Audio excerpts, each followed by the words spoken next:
El estudio bíblico de hoy lo hemos titulado La justicia de Dios. Va a ser precisamente un repaso, analizando bastante profundamente los 10 mandamientos que fueron dados al pueblo hebreo cuando salieron de Egipto y que fueron entregados en 2 tablas por Dios mismo a Moisés. Vamos a ver cómo en la ley de Dios hay justicia, pero también hay misericordia. Las dos cosas se complementan y se compenetran. Vamos a empezar el estudio, cómo no, con una oración antes de abrir nuestras Biblias. Padre nuestro que estás en los cielos, te damos gracias por el estudio que vamos a tener ahora.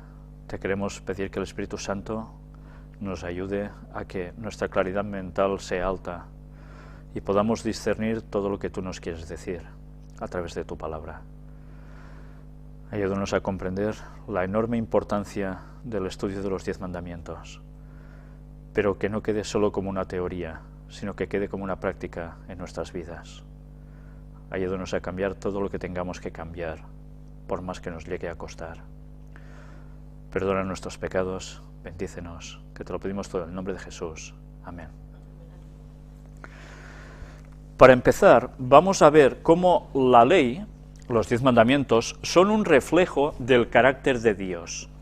Y esto vamos a ver cómo a través de distintos textos compararemos lo que habla de la ley y lo que se habla de Dios. Y veremos cómo nos está dando los mismos atributos. Con lo cual vamos a demostrar cómo la ley, por tanto, es el mismísimo carácter de Dios. Si Dios no cambia, según dice el texto bíblico, ¿podemos pretender que su ley va a cambiar? Si es un reflejo de su carácter, sería absurdo, ¿no? Miremos, para empezar, el texto que se encuentra en el libro de Éxodo, capítulo 34 y versículo 6. Y pasando Jehová por delante de él, proclamó: Jehová, Jehová, fuerte, misericordioso y piadoso, tardo para la ira y grande en misericordia y verdad. Aquí nos da distintos atributos sobre Jehová. Es fuerte, pero es misericordioso y es piadoso. Tarda para la ira, pero además es grande en misericordia y en verdad. Ya veis qué cualidades, ¿no?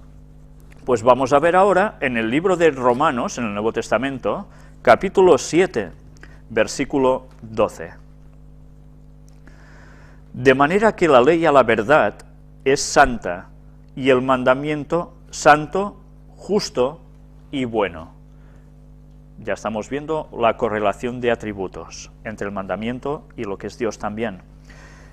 Ahora veamos Juan 17, 25.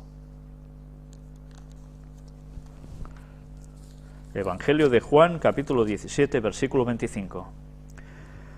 Padre justo, el mundo no te ha conocido, pero yo te he conocido, y estos han conocido que tú me enviaste. Dice que es Padre justo, la misma cualidad, el mismo atributo que la ley. Y miremos en el Salmo 119, el más extenso de toda la Biblia, leamos el versículo 172.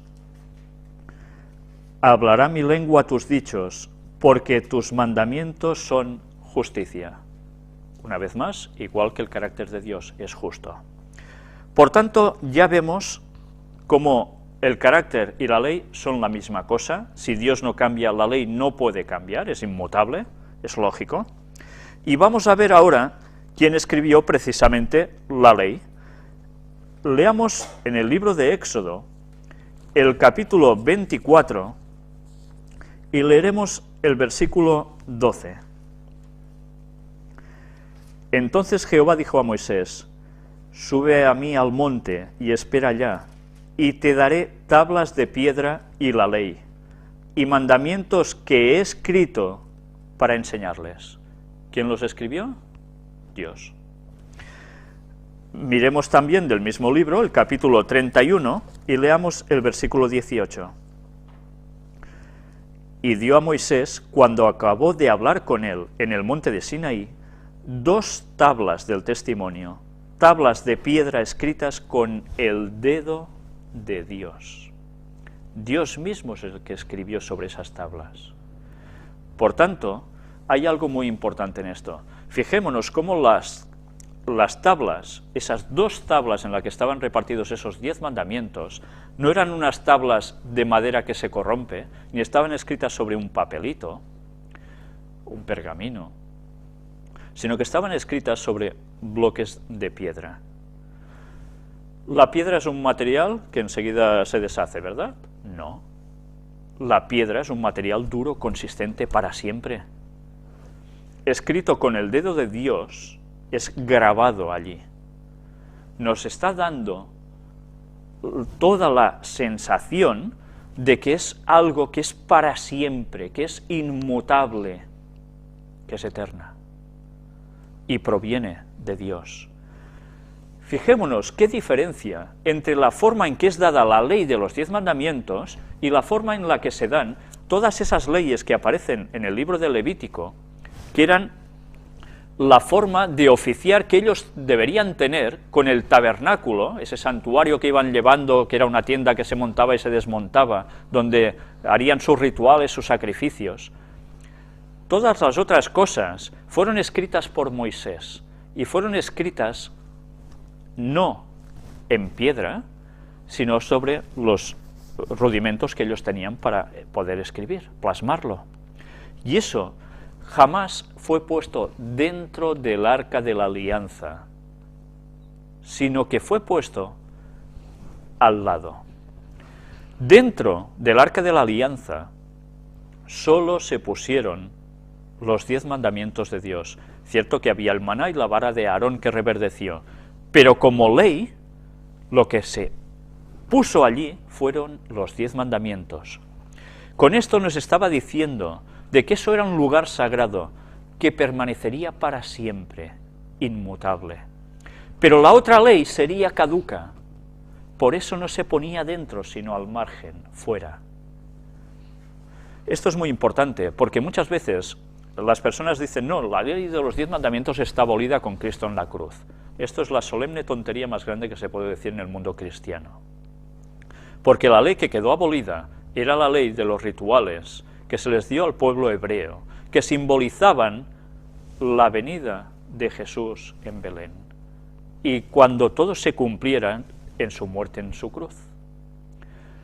Pero en los 10 mandamientos la diferencia es abismal. Siguen estando, y veremos a través de estos estudios, y como también mostramos en las conferencias del Gran Engaño, en las conferencias de la 8 a la 10, cómo la ley de Dios sigue estando en plena vigencia. Vamos ahora ya a ver cuál es el principio en la que se basa la ley de Dios. Hay un principio por encima de todos. Dios tiene una característica. Se define en la Biblia que Dios es amor. Por tanto, su ley, ¿qué va a ser si es reflejo de su carácter? Amor. ¿Cómo? Algo que se manifiesta, que si dice no harás esto, no harás lo otro, esto es amor, esto es una prohibición, dice mucha gente. Hay cosas que pueden ser prohibiciones, pero que se hacen por amor. Si nosotros tenemos un hijo, tú le dirás, sí, niño, échate al fuego. No, le dirás, no te eches. ¿Por qué? Por amor, porque sabes que si lo hace se va a quemar. Dios hace exactamente lo mismo con nosotros y su ley. Se hace por amor, para nosotros. A Él no le hace falta eso, a nosotros sí. Veamos cómo en el libro de Mateo, capítulo 22, versículos del 37 al 40, se nos habla de ese principio que es la ley de Dios, basado en el amor. Capítulo 22 de Mateo, versículos del 37 al 40. Cuando alguien se le acerca a Jesús, le dice, Maestro, ¿cuál es el gran mandamiento en la ley? Jesús le dice, amarás al Señor tu Dios con todo tu corazón, y con toda tu alma, y con toda tu mente. Este es el primero y grande mandamiento. Y el segundo es semejante, amarás a tu prójimo como a ti mismo. de estos dos mandamientos depende toda la ley y los profetas. Si nos damos cuenta, nos está resumiendo Jesús el contenido de los 10 mandamientos en 2 tablas. Jesús no está diciendo que los 10 mandamientos ya no sirven, que todo se basa en amor a Dios y amor al prójimo y ya está, sino que nos está diciendo que esos 10 mandamientos se resumen de este modo. La primera tabla, que es la que hoy vamos a estudiar, es la forma en que nosotros nos relacionamos con Dios. Y la otra tabla es cómo nos relacionamos con el prójimo. Evidentemente todo esto está basado en el amor, sin lo cual nada tendría sentido. Hoy estudiaremos los primeros 4 mandamientos, que son los que se encuentran en la primera de las tablas. Nuestra relación directa con Dios. Nuestra relación con el prójimo lo vamos a estudiar en el próximo estudio bíblico, si Dios quiere. Vayamos pues entonces, en el lugar donde se encuentran los 10 mandamientos registrados en la Biblia por Moisés, en el libro de Éxodo, capítulo 20. Sé que algunas personas, sobre todo si son católicas, cuando lean los 10 mandamientos escritos en la Biblia, van a darse cuenta de que hay algo que no les va a cuadrar. Porque ellos habrán estudiado en los catecismos católicos otros 10 mandamientos distintos a los que hay aquí. Algunos son iguales, otros no. Uno no es igual, otro desaparece. Qué cosas más raras, ¿verdad? En las conferencias del Gran Engaño todo esto está muy bien explicado, sobre todo de la 8 a la 10. Os remito a ellas para que lo podáis entender mejor. Pero ahora vamos a ver nosotros cuál es ese primer mandamiento que aparece aquí, dado por Dios. Y habló Dios todas estas palabras diciendo: Yo soy Jehová tu Dios, que te saqué de la tierra de Egipto, de casa de servidumbre. Y ahora les dice cuál es el primer mandamiento. No tendrás dioses ajenos delante de mí. Era muy habitual que en esas épocas todo el mundo tenía muchas divinidades distintas. Dios dice: no tendrás dioses ajenos delante de mí. Él es el único Dios. Y ahora decimos: bueno, esto eran cosas de antes, claro, este mandamiento a nosotros ya, pues como que no. ¿Cómo que no? ¿Qué? ¿Nosotros no tenemos dioses ajenos delante de Dios? Vamos a ver qué nos cita la Biblia, que pueden ser dioses ajenos que tengamos en nuestra vida. Y a veces no nos damos cuenta o no lo valoramos en el mismo sentido. Leamos en 1 de Timoteo, en el capítulo 6, cómo el apóstol Pablo nos refiere a algunos dioses ajenos. Versículo 10. Porque raíz de todos los males es el amor al dinero, el cual, codiciando algunos, se extraviaron de la fe y fueron traspasados de muchos dolores. El amor al dinero. ¿Cómo se está rigiendo este mundo? Por el dinero. El papado está hablando mucho sobre la crisis debido a lo mal que se ha llevado todo, que todo se intenta llevar al sistema económico y se deshumaniza.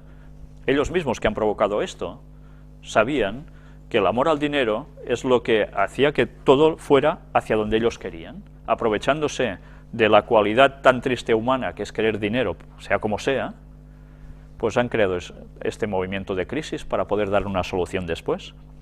Pero mientras tanto, esto no es una mentira. El amor al dinero está llevando a la sociedad a todo lo que haga falta por obtener este recurso. ¿No estamos viendo cuando una familia parece que está muy tranquila, muy bien unida, hay una herencia porque se ha muerto el padre y de repente la que se lía en esa casa? Todos quieren dinero. Los tíos, los primos, los hijos, todos. ¿Qué pasa cuando por dinero nosotros dejamos de cumplir algún otro mandamiento, como vamos a ver en el cuarto? Por recibir ciertos ingresos, porque es que si no nos vamos a morir de hambre. ¿Sí? Vamos a ir viendo, como hay otro texto, además, también escrito por el apóstol Pablo, que se encuentra en Filipenses capítulo 3 y versículo 19, y nos refiere también otros dioses ajenos. el fin de los cuales será perdición, cuyo Dios es el vientre y cuya gloria es su vergüenza, que solo piensan en lo terrenal. Cuando nosotros leemos esto, automáticamente pensamos, ñam ñam, comida, cuyo Dios es el vientre. Es cierto, ¿eh? Esta aplicación es cierta. Yo no sé si esto pasa en todos los países, en España, en Cataluña también, cómo no. Cuando ponéis programación de televisión, no sé si a vosotros o si os habéis dado cuenta, percatado del asunto, mucha programación va de programas de cocina. Pero poniendo esto y lo otro, y qué bueno queda, y poniendo no sé qué, no sé cuánto, y la gente se traga todos estos programas, que además, normalmente, son todo menos comidas sanas, menos comidas que convienen al cuerpo humano. Pero la gente los devora, estos programas, y los recetarios, venga, va, y esto que es muy suculento, y esto que... Y se está viviendo para gula. Luego hay obesidad por todas partes. Luego estamos viendo cómo la gente para comer son capaces de lo que sea, y comer tantas veces como haga falta, y así el Dios está siendo el vientre. Así no vamos bien, porque cuando nosotros contaminamos nuestro cuerpo con alimentos que en verdad no lo son, estamos afectando nuestro cerebro. Como consecuencia, espiritualmente vamos a declinar. Y mentalmente también vamos a ser más cortos. Y esto es muy importante. Porque en el último tiempo que estamos viviendo, necesitaremos tener una clara comprensión de las cosas de Dios y de los eventos que se producen. Y para percibirlos bien y poder estar en consonancia íntima con Dios, necesitamos tener un conducto muy afinado, muy abierto, totalmente limpio. Todo lo que nosotros comemos, eso vamos a ser. Es una ley de la naturaleza, y es así. Pero yo no sé si os habéis dado cuenta que en este mismo versículo nos dice, y cuya gloria es su vergüenza. El vientre, ¿qué hay en el bajo vientre? El sexo. El sexo, además, está siendo en esta sociedad el otro gran Dios. Cuanto con más vayamos, chicos, chicas, lo que sea, mejor. Cuanto más gozo experimentemos autocomplaciéndonos, mejor. Todo va así. Es lo que se nos está inculcando continuamente. Eso es bueno, se nos dice. Y cuando oyes conversaciones, al menos en este país, muchas veces van de lo mismo. ¿Cuál es nuestro verdadero Dios? ¿Ese? Fijaos cómo podemos tener dioses ajenos. No solo es cuestión del pasado, nosotros actualmente podemos tener muchos. El cristiano tiene que ser una persona centrada, equilibrada, atemperada, con templanza. Y eso no siempre es fácil en esta sociedad, que nos imbuye a todo lo contrario. Y que nosotros ya nos va bien tantas veces, ¿no? Volvamos al libro de Éxodo para analizar el segundo de los mandamientos de Dios. Capítulo 20, versículos del 4 al 6. Y aquí los católicos deberán mirarse muy bien estos 3 versículos que vamos a leer, porque se van a sorprender mucho, porque en el catecismo resulta que no aparecen. ¿Por qué será? Dios dijo, no te harás imagen, ni ninguna semejanza de lo que esté arriba en el cielo, ni abajo en la tierra, ni en las aguas debajo de la tierra. No te inclinarás a ellas, ni las honrarás, porque yo soy Jehová tu Dios, fuerte, celoso, que visito la maldad de los padres sobre los hijos hasta la 3ª y 4ª generación de los que me aborrecen, y hago misericordia a millares, a los que me aman y guardan mis mandamientos. Por tanto, no podemos hacer esculturas para adorarlas. Tengan la forma que tengan. Y entonces alguien se puede preguntar, ¿y por qué cuando vas a una iglesia católica está llena de imágenes? Sean de Jesús, sean de la Virgen, sean de los santos. Si el mandamiento dice de que no hemos de hacer imagen de nada de todo esto. ¿Sabéis? Hay personas que cuando leen este texto solo lo aplican a la antigüedad, porque los antiguos paganos, ¿qué hacían? Adoraban, bueno, ya lo veis en Egipto, veis en Babilonia, veis en todas partes, adoraban animalitos y cualquier otra cosa. A la creación la adoraban, en vez de adorar al Creador. Pero el cristianismo ha caído en lo mismo, el cristianismo católico. Y lo que ha hecho no es otra cosa que seguir traspasando este mandamiento. Por eso este mandamiento no aparece en sus catecismos, aunque sí en sus Biblias. Pero bien, ya sabéis que ellos la excusa que ponen es que tienen la facultad, el poder otorgado divinamente para cambiar las cosas. Qué triste, ¿no? Qué triste, si Dios no cambia y ellos lo van a hacer, el cambiarlo de Dios. Bueno, quien se lo quiera creer, que se lo crea. Vamos a ver ahora cómo en la Escritura, en el libro de Deuteronomio, también escrito por Moisés, en el capítulo 4, vamos a leer versículos del 15 al 19, vamos a ver una ampliación precisamente de este mandamiento. Por si a alguno no le había quedado bastante claro, vamos a leerlo en estos versículos. El versículo 15 nos dice en adelante: guardad pues mucho vuestras almas, pues ninguna figura visteis el día que Jehová habló con vosotros de en medio del fuego. Está hablando de cuando Moisés se le aparece en la zarza ardiente Dios y no ve ninguna figura. Ni cuando se les dan los mandamientos ven truenos, relámpagos, ven de todo, pero no ven ninguna figura. Dios, conociendo lo tontos que somos como humanos, sabía que si se mostraba, automáticamente haría unas figuritas para adorarlas. Y evitando eso, Dios, sabiéndolo, ya dijo, pues no, yo aquí no muestro ninguna imagen, porque si no, pasará lo que pasará. Pues vamos a ver ahora, ¿qué más nos dice el texto? Para que no os corrompáis y hagáis para vosotros escultura, imagen de figura alguna, efigie de varón o hembra. Más claro no puede ser. Figura de animal alguno que está en la tierra, figura de ave alguna alada que vuele por el aire, figura de ningún animal que se arrastre sobre la tierra, figura de pez alguno que haya en el agua debajo de la tierra. No sea que alces tus ojos al cielo, y viendo el sol y la luna, y las estrellas, y todo el ejército del cielo, seas impulsado y te inclines a ellos y les sirvas, porque Jehová tu Dios los ha concedido a todos los pueblos, debajo de todos los cielos. No solo se trata de no adorar imágenes de animalitos, ni de personas, sino además, fijaos bien, del ejército del cielo, sol, luna, estrellas. ¿Qué se está haciendo? Los pueblos antiguos no adoraban los astros. ¿Y qué está haciendo la astrología basándose en sus cartas y predicciones? En los astros. Dios puso eso como parte de la creación para nuestro beneficio, para lecciones que nos quiere dar. Pero jamás como si allí se tuviera que revelar el futuro de cada ser humano, con lo cual debemos tener claro que son obras creadas por Dios, pero no merecen ser adoradas, sino que deben llevarnos a adorar al Creador, que es muy distinto. Y ahora veamos un texto en Isaías, capítulo 44, y versículos del 9 al 19. Veremos cómo Dios habla de la idolatría aquí.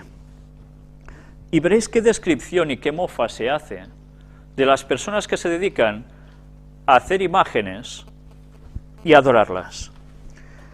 Los formadores de imágenes de talla, todos ellos son vanidad, y lo más precioso de ellos para nada es útil, y ellos mismos son testigos para su confusión, de que los ídolos no ven ni entienden.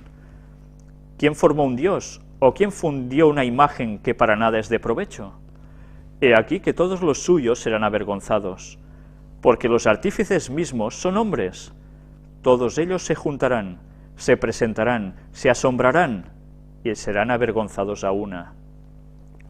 El herrero toma la tenaza, trabaja en las ascuas, le da forma con los martillos y trabaja en ello con la fuerza de su brazo. Luego tiene hambre y le faltan las fuerzas, no bebe agua y se desmaya. El carpintero tiende la regla, lo señala con almagre, lo labra con los cepillos, le da figura con el compás, lo hace en forma de varón, a semejanza de hombre hermoso para tenerlo en casa. Corta cedros y toma ciprés y encina, que crecen entre los árboles del bosque. Planta pino, que se críe con la lluvia. De él se sirve luego el hombre para quemar, y toma de ellos para calentarse. Enciende también el horno y cuece panes. Hace además un dios y lo adora. Fabrica un ídolo y se arrodilla delante de él. Parte del leño quema en el fuego, con parte de él come carne. Prepara un asado y se sacia. Después se calienta y dice: «Oh, me he calentado, he visto el fuego». Y hace del sobrante un dios, un ídolo suyo. Se postra delante de él, lo adora y le ruega diciendo: «Líbrame, porque mi Dios eres tú». No saben ni entienden, porque cerrados están sus ojos para no ver, y su corazón para no entender. No discurre para consigo, no tiene sentido ni entendimiento para decir: «Parte de esto quemé en el fuego, y sobre sus brasas cocí pan, asé carne y la comí. ¿Haré del resto de él una abominación? ¿Me postraré delante de un tronco de árbol?». Pues bien, ¿sabéis? Aquí en Girona hay una población llamada Olot, donde es conocida por la imaginería, porque es un lugar donde se dedican a hacer imágenes y venderlas y exportarlas por todas partes, de santos, vírgenes, Jesuses. Todo esto es vanidad, no es el único lugar, hay muchas partes que se hace esto. En las iglesias se nutren de gente que vive de hacer estatuas. Pues todo esto es despreciable a los ojos de Dios, porque es realmente absurdo cómo una imagen nos va a ser el ídolo de nuestra vida. Id a casa de alguien que tenga una imagen así, o que os la regale a vosotros y vosotros cojáis eso y decid: esto es porquería, esto es totalmente contrario a Dios, rompedla. A ver, ¿qué va a pasar? ¿Qué va a pasar? Estás ofendiendo al otro, ¿verdad? Pues estaríamos haciendo la voluntad de Dios, porque esto es una abominación a los ojos de Dios. Quizá no lo vamos a hacer para no tener una polémica con la otra persona y así poderle, quizás dialogando, ayudarle a entender las cosas. Pero no haríamos nada malo rompiendo una imagen, porque es una imagen, va contra los mandamientos de Dios, y que es obvio, porque nosotros no debemos centrarnos en una cosita, debemos centrarnos directamente en Dios. Y ahora veremos cuál es la forma de adorar correctamente a Dios. No me la invento yo, no estoy diciendo ningún disparate, y ahora lo veréis. En el libro de Juan, en el Evangelio de Juan, el capítulo 4, veremos qué palabras tan claras de cómo debemos adorar nosotros a Dios.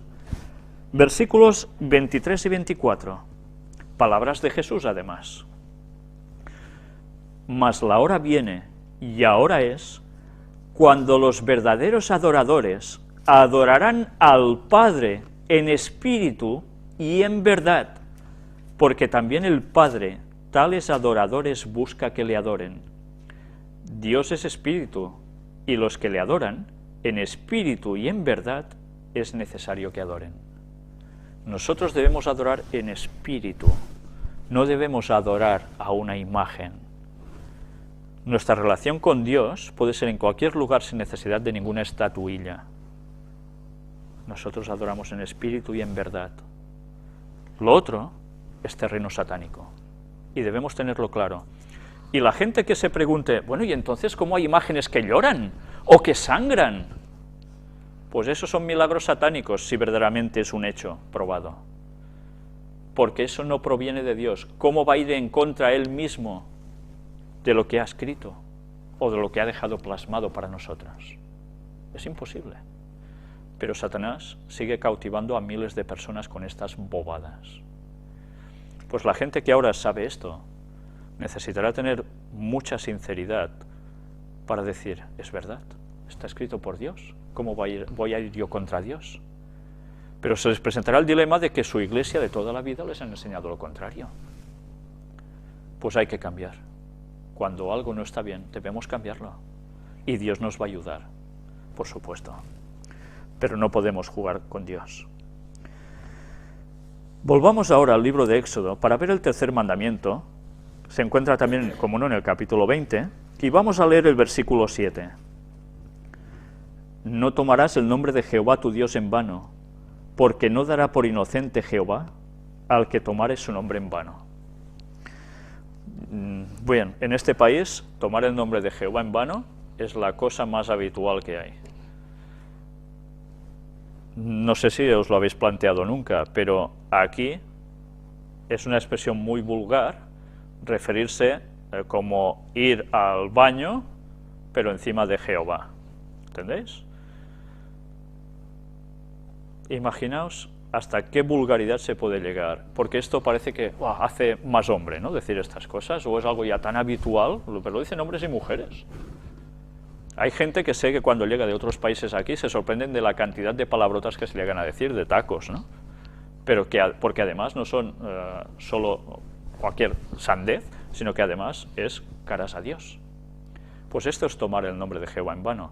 Pero cuidado, tomar el nombre de Jehová en vano también implica que no podemos hablar de Él como si nada, porque su nombre es santo, porque Él es santo, y deberíamos tenerle una reverencia absoluta, porque es nuestro Creador, y delante de Él no somos nada, y nosotros, como si nada, venga, no, cada cosa en su sitio, y el hombre debe saber el sitio que le corresponde, porque nosotros no somos superiores a Dios. ¿Cómo va a ser superior la criatura a Dios? Qué absurdo, ¿no? Pero ese es el orgullo, la arrogancia, el mismo carácter de Satanás, querer ser igual a Dios o superior. Pues eso es lo que ha transmitido en los hombres. Veamos cómo, precisamente, en el libro de Mateo, capítulo 5, se nos dice algo respecto al juramento. Hay muchas personas que dicen, yo lo juro por... Eso es muy habitual, al menos en esta tierra. Vamos a ver si eso es algo que hay que hacer o no. La Biblia nos dice que de eso nada de nada, pero veamos cómo precisamente se nos dice del juramento que hay algo allí que debemos tener presente. Y son palabras de Jesús, Mateo capítulo 5, versículos del 34 al 37. Pero yo os digo, no juréis en ninguna manera, ni por el cielo, porque es el trono de Dios, ni por la tierra, porque es el estrado de sus pies, ni por Jerusalén, porque es la ciudad del gran rey. Ni por tu cabeza jurarás, porque no puedes hacer blanco o negro un solo cabello. Pero sea vuestro hablar, sí, sí, no, no, porque lo que es más de esto, de mal procede. El cristiano debería ser una persona tan íntegra, a los ojos de los demás reconocida, que cuando dice sí a algo, es que sí de verdad, porque el cristiano no puede mentir, y si dice no, es no, y ya está. El cristiano no puede mentir, estamos ya citando un mandamiento que veremos en el próximo estudio bíblico. Pero ya veis, aquí se sigue diciendo, lo juro por, lo juro. Y Jesús dice, pero si vosotros no podéis hacer ni que un pelo de vuestro pelo cambie de color, ¿qué pretensión tenéis de hacer esta ostentación? La arrogancia humana, como siempre, para variar.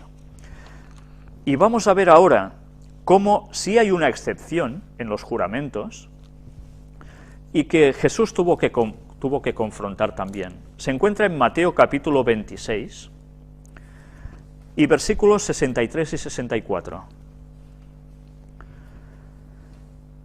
Mas Jesús callaba. Entonces el sumo sacerdote le dijo, te conjuro por el Dios viviente que nos digas si eres tú el Cristo, el Hijo de Dios. Jesús le dijo, tú lo has dicho, y además os digo que desde ahora veréis al Hijo del Hombre sentado a la diestra del poder de Dios y viniendo en las nubes del cielo. Fue hecho bajo juramento el sumo sacerdote a Jesús, y Jesús dice, tú lo has dicho. Él accede a ese juramento, en cuestión judicial, y además en su caso, por una cuestión muy concreta, porque Él era verdaderamente Dios. Pero debemos tener en cuenta eso, pero no podemos ir jurando porque sí. No, el cristiano sí y no, y punto, y se acabó, porque lo que dice es. Y en el mismo libro de Mateo, en el capítulo 12, nos habla también de las palabras ociosas. ¿Qué se refiere con palabras ociosas? Leamos primero el texto. Mateo 12, 36. Jesús también habla diciendo: mas yo os digo que de toda palabra ociosa que hablen los hombres, de ella darán cuenta en el día del juicio. Palabras ociosas en el día del juicio. ¿Qué es la palabra ociosa? Palabra ociosa es toda aquella que en verdad no sirve para nada. De perder el tiempo, el ocio, que tanto está de moda ahora, que es perder el tiempo básicamente. Pues palabras, conversaciones banales, absurdas, tontas. Todo nuestro tiempo que invirtamos en estas tonterías van a ser utilizadas en el juicio con nosotros. Y esto es muy importante. El cristiano no debería ser una persona que habla continuamente por los codos. Si se habla continuamente por los codos, fácilmente se dicen muchas tonterías y sandeces. El cristiano debería ser una persona de palabras comedidas, no un gran dialogante enseguida como si nada y a explicar batallitas por todas partes. No, no. El cristiano tiene que saber medir sus palabras y antes de decirlas debería pensarlas. Las palabras ociosas, de ellas o con ellas vamos a ser juzgados también. Tengámoslo presente. ¿Cuántas conversaciones banales? Venga a hablar de fútbol y a invertir horas hablando de eso, o de una peliculita, o de cualquier otra cosa. Madre mía. Con el poco tiempo que tenemos como humanos, y cuánto lo desperdiciamos. Y ahora vamos a ver el cuarto mandamiento. El cuarto mandamiento lo hemos tratado muchas veces en las conferencias del Gran Engaño, pero es un mandamiento realmente vital. Es un mandamiento que el catolicismo, aunque lo tenga en sus Biblias, tampoco lo pregona, porque lo ha cambiado, lo ha transformado. Ellos hablan de santificar las fiestas, lógicamente sobre todo el domingo, ¿no? Vamos a ver qué le dijo Dios al hombre. ¿Le dijo exactamente eso? ¿O alguien ha cambiado eso por un propósito realmente nada bueno? Leamos capítulo 20, versículos del 8 al 11. Y con esto me he de referir, Éxodo 20, del 8 al 11, me he de referir precisamente no solo a los católicos, me he de referir a todo el mundo cristiano en general, que está siguiendo las huellas de Roma, aceptando el domingo como día de reposo, para lo cual no hay base bíblica, y ellos lo saben. El mandamiento de Dios es otro, y está en la ley de Dios inmutable, que no puede cambiar, la que se puso dentro del Arca de la Alianza. ¿Qué nos pone el texto? Acuérdate del sábado para santificarlo. Otras versiones pone del día de reposo, en asterisco. Abajo, aquí equivale a sábado. En las propias Biblias católicas son muy claras, dicen sábado directamente. 6 días trabajarás y harás toda tu obra, mas el séptimo día es reposo para Jehová tu Dios. No hagas en él obra alguna, tú, ni tu hijo, ni tu hija, ni tu siervo, ni tu criada, ni tu bestia, ni tu extranjero que está dentro de tus puertas. Interesante, ¿eh? Ni los que están dentro de tus puertas, porque el sábado es realmente sagrado. Porque en 6 días hizo Jehová los cielos y la tierra, el mar y todas las cosas que en ellos hay, y reposó en el séptimo día. Por tanto, Jehová bendijo el día de reposo, el sábado, y lo santificó. Nos está remitiendo ¿a qué? A la creación. Este mandamiento nos recuerda que Dios hizo el mundo en 6 días literales, no en periodos de 1000 años o etapas evolutivas de millones de años que implicaban la muerte de criaturas para llegar a una perfección. ¿Cómo iba a haber muerte antes de pecado? Qué cosa más absurda. Y porque el Vaticano está diciendo de que, sí, el Dios creó el mundo a través de la evolución. ¿Cómo cuadra eso? Es la aberración más grande, pero claro, están casando la razón con la fe, cuando se están basando en mentiras absolutas. Hay unas conferencias que me gustaría promocionar también desde aquí, de un compañero nuestro, que habla precisamente de evolución o creación, para demostrar la gran mentira en la que está basada la evolución, y que son muy buenas, vale la pena verlas. Pero quiero deciros con todo esto, de que el sábado es el recordatorio que tenemos cada semana, viene a ser como un cumpleaños semanal, en recuerdo de la creación de Dios de la vida sobre este planeta. Y no solo sobre la vida sobre este planeta, sino del Sol, la Luna y las estrellas. El relato de la creación nos habla de que fueron hechas al principio de esta semana de creación. El Sol, la Luna y las estrellas, cercanas a nosotros. Con la cual cosa, eso de que tienen millones y millones de años y se fundirán y no sé qué, es mentira. Esto fue creado por Dios, al igual, prácticamente en los mismos días que nos creó a nosotros. Y los animales no fueron creados millones de años atrás y fueron evolucionando hasta llegar a salir un primate que finalmente llegó a ser alguien como nosotros, más o menos, sino que fue creado el hombre especialmente después de haber creado todo el género animal, y no fue creado por palabra como el resto de cosas con las que Dios hizo, sino que lo moldeó del barro directamente y le dio la forma, la imagen y semejanza que Dios tiene al ser humano, con lo cual cosa nos está diciendo de que tenemos una dignidad, porque no somos una célula que ha evolucionado y ha pasado por mil y una cosas raras, sino que somos hechos a imagen y semejanza divina. Y esto, a las personas que tengan problemas, que lo pasen muy mal, incluso piensen en suicidio, estas personas deben recordar que ellos son hechos a imagen y semejanza divina. Y si Dios creó al hombre así, no deja al hombre nunca, y Él está para ayudarnos. Por eso nos hizo verdaderamente como Él. Por eso nos ama especialmente. Fuimos diseñados especialmente para Él, como Él. Por dentro, mentalmente, y por fuera, físicamente. Y esto deberíamos tenerlo siempre presente. Y el sábado descansó, reposó. Sabbat, en hebreo, significa reposo.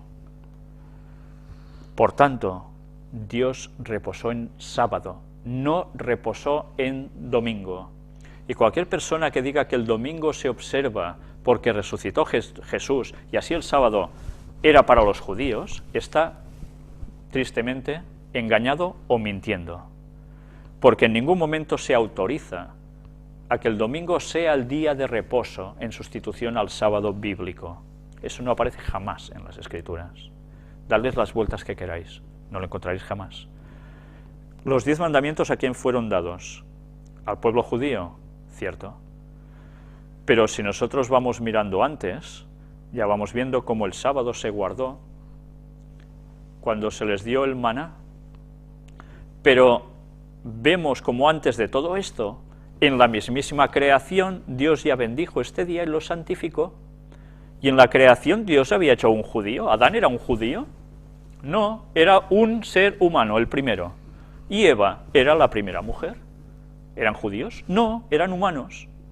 Los judíos nacieron con Abraham muchos años después. El mandamiento fue dado a la humanidad entera, no a los judíos. Tengamos eso presente. ¿Nosotros qué somos? Humanos. Seamos judíos o no, el sábado es un mandamiento para nosotros. Es el día de reposo. 6 días para hacer la obra, el 7º a descansar.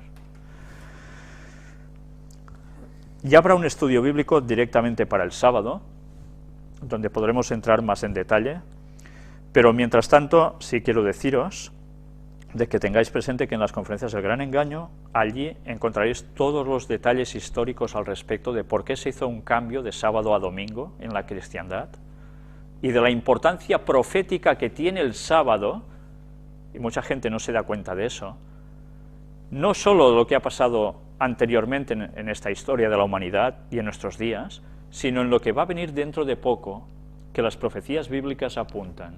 El sábado va a ser el detonante de los últimos acontecimientos de este mundo. Sábado, domingo, una vez más. Ya lo veréis en donde os he dicho. Y ahora vamos a leer precisamente el relato de la creación, por si alguien cree que cuando se hablaba en Éxodo aquí, de que Dios hace una rememoración de la creación en el sábado, es mentira. Génesis capítulo 2, vamos a leer precisamente los textos de versículos 2 y 3. Y acabó Dios en el día séptimo la obra que hizo, y reposó el día séptimo de toda la obra que hizo. Y bendijo Dios al día séptimo, y lo santificó, porque en él reposó de toda la obra que había hecho en la creación. Más claro no se puede ser. ¿Dios se había cansado? No, Dios no se cansa, si no, no sería un Dios. Sería un Dios de risa. Es Dios, no hay otro. ¿Por qué descansó? Pues porque sabía que al hombre sí le haría falta eso.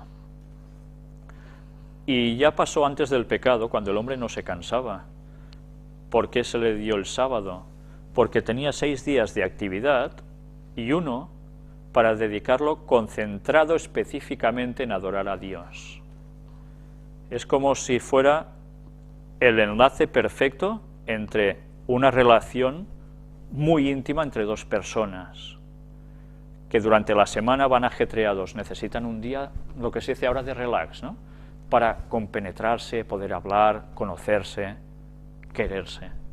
Ese es el sábado, y Dios lo hizo así para el hombre. Y eso no puede ser transferido a ningún otro día, porque Dios no bendice ningún otro día de los 7, a excepción del sábado. ¿Vamos a ser arrogantes de decir nosotros que pasamos esa bendición a otro día, o a ninguno, como hay alguna religión también que dice que no hay que adorar a Dios en ningún día en concreto, que todos los días son buenos? Claro que todos los días son buenos, es evidente, pero hay un día en el que nosotros cesamos toda actividad para poder tener la comunión con Dios. Pero bien, hay gente que prefiere marcar sus normas en vez de seguir las de Dios, ¿no? Y vamos a terminar con un texto que se halla en el Evangelio de Marcos, capítulo 2, y vamos a ver unas palabras de Jesús pero que muy claras, versículos 27 y 28. También les dijo: el sábado fue hecho por causa del hombre, y no el hombre por causa del sábado. Por tanto, el Hijo del Hombre es Señor aún del día de reposo, del sábado. Jesús es clarísimo. El sábado se hizo en beneficio nuestro. Dios, que nos ha hecho y conoce cómo somos, y más después del pecado, que necesitamos descanso y una comunión más íntima con Dios, porque Satanás ya se encarga de apartarnos. ¿Vamos a decir de que nosotros no necesitamos el sábado? Fue hecho para beneficio nuestro. Pero además, ¿qué nos está diciendo? ¿Para qué nos sirve el sábado? Si lo habéis visto, por tanto el Hijo del Hombre es Señor aún del sábado. Nos sirve para darnos cuenta de que Él pone algo especial en este día, y eso va a repercutir sobre nosotros. Él es Señor del sábado, no dice que es Señor del domingo, que el domingo sea el día del Señor, no. Dice del sábado.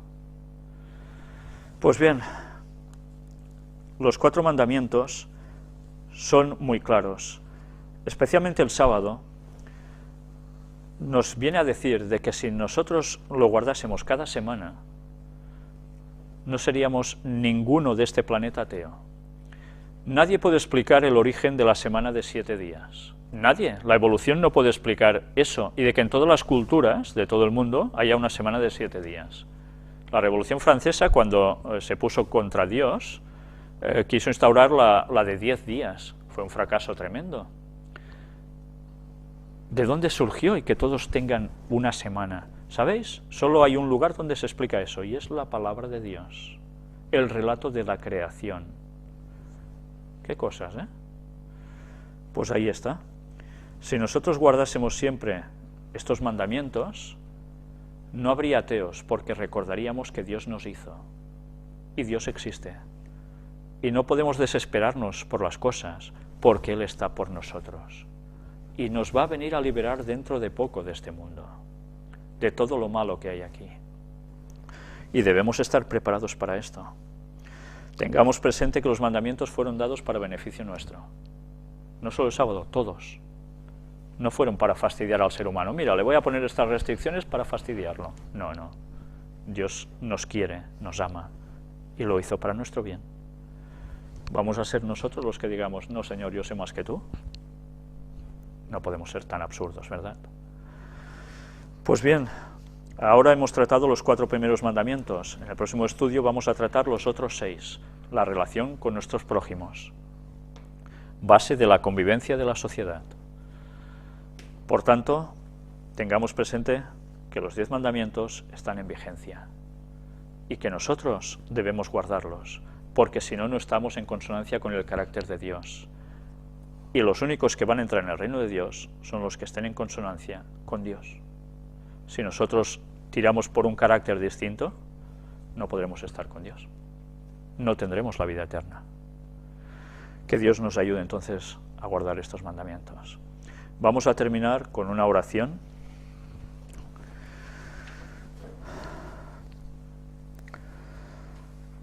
Padre nuestro que estás en los cielos, te agradecemos por tu bondad, por tu misericordia, por tu justicia. Te damos gracias porque tú dices que hasta la 3ª y 4ª generación estarás pendiente. Y es cierto, tú lo haces, Señor, porque conoces que nuestra genética funciona así. Y que como nosotros no hagamos las cosas bien, eso es lo que vamos a seguir implantando en los corazones de nuestros hijos. Por proceder y por genes, la tendencia al mal va a ser peor. Ayúdanos, Señor, a cambiar. Ayúdanos a ser conscientes de que nosotros mismos nos provocamos bendiciones o maldiciones muchas veces. Y por eso, Señor, te queremos pedir que tú nos ayudes a serte fieles. Bendícenos, Padre, y ayúdanos a ser una luz para todo el mundo. Y que nuestro orgullo y arrogancia ante tus enseñanzas queden arrastradas por el suelo. Humíllanos tú, Señor, para poder ser enaltecidos junto a ti y poder conseguir al final la vida eterna a tu lado y con todos los santos y redimidos de todas las épocas. Perdona nuestros pecados y ayúdanos a serte fieles hasta el fin. En el nombre de Jesús te lo pedimos todo. Amén.